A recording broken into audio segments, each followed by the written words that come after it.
Chrystia, great to have you here. First, very nice to be here. I want to talk about, you had a fascinating article, interview with Gloria Steinem. I want to talk about in a minute. But what's your take on last week? On the ads, the wine, the celebrity ad, the race wars. What's your takeaway from last week? Well, I think actually, although Barack Obama, in talking about they're going to try to make me look different, may have misspoken as a politician or said something that wasn't very wise, as a political analyst, he was absolutely on target.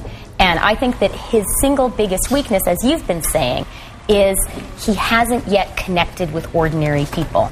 Now, I think that's a really hard thing to do if you're Barack Obama and if you're a presidential candidate. You actually have to be kind of superhuman to make it that far. And you probably have to be kind of superhuman to be a good president.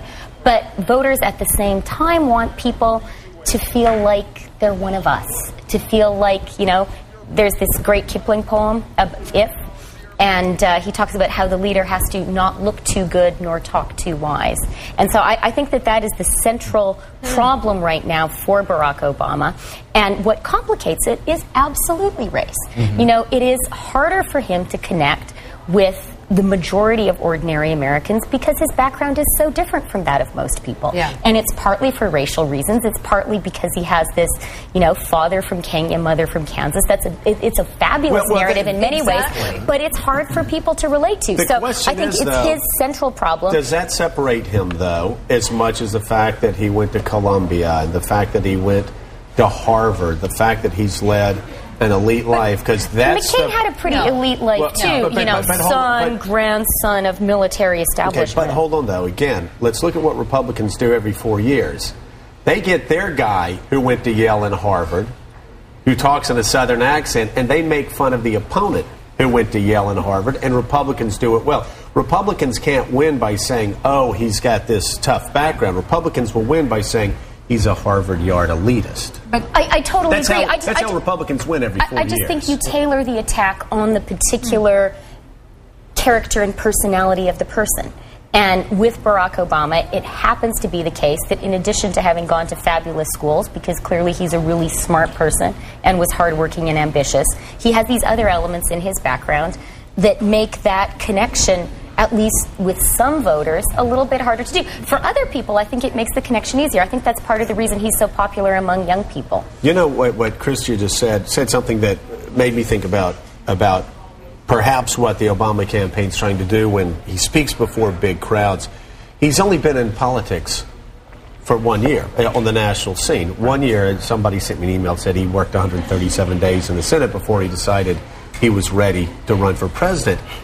By elevating yourself with grand oratory, it's almost like he has to build that platform because he doesn't have the experience. Whereas the more you're in Washington, the more you work on your good old boy routine. I think you're totally right. I mean, Obama has these two quite conflicting things he has to do. On the one hand, he had to prove that he's sort of big enough to be a commander-in-chief, to sort of consort with world leaders. But on the other hand, now he has to do I'm the kind of guy you want to go to a barbecue with. One of his advisors said to me he has to stop playing basketball and only play football.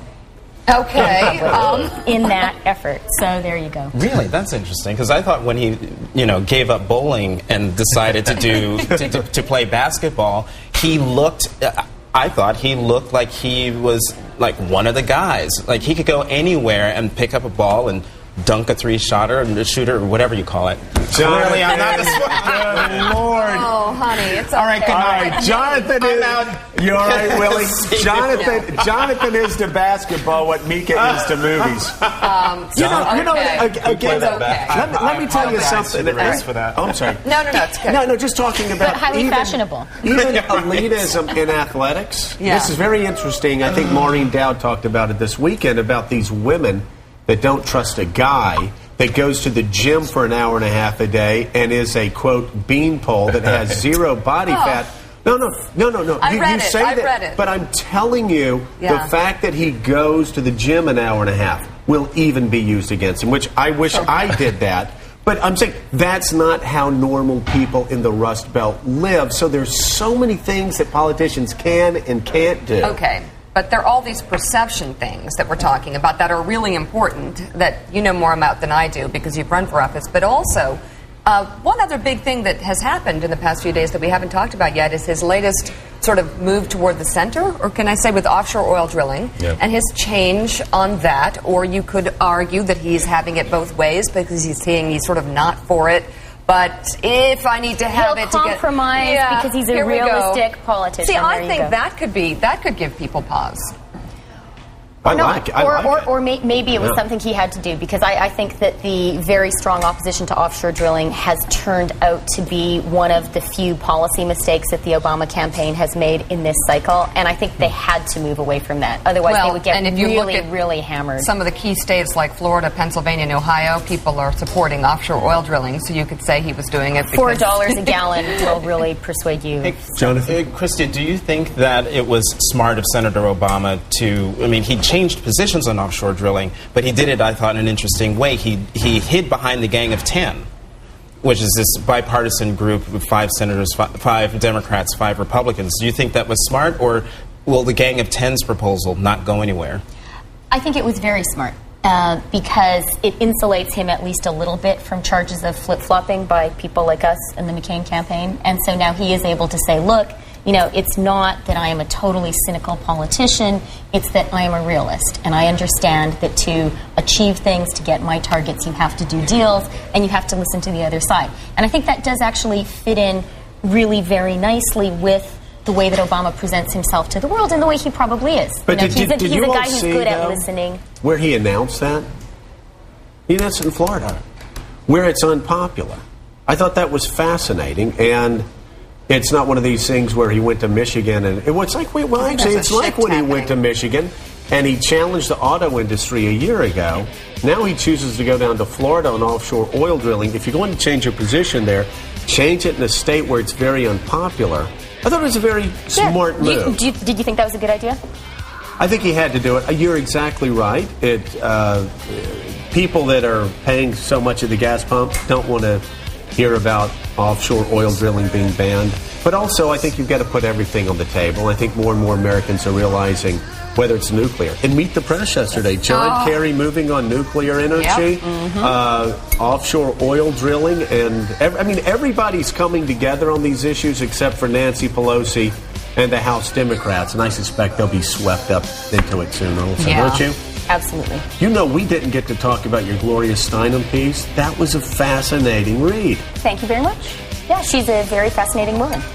And she doesn't want Hillary to be on the Obama ticket. Well, that's a good... Now people will hear it. But she is supporting... She thinks it's not a good enough job for Hillary Clinton to be vice president. But she is supporting Obama now, right? Absolutely. Yeah, she was very clear on that. All right, so people can still go to your website and read this article, right? They certainly can. It's archived? Joe, you're fabulous. Thank you for the information. And that website address is?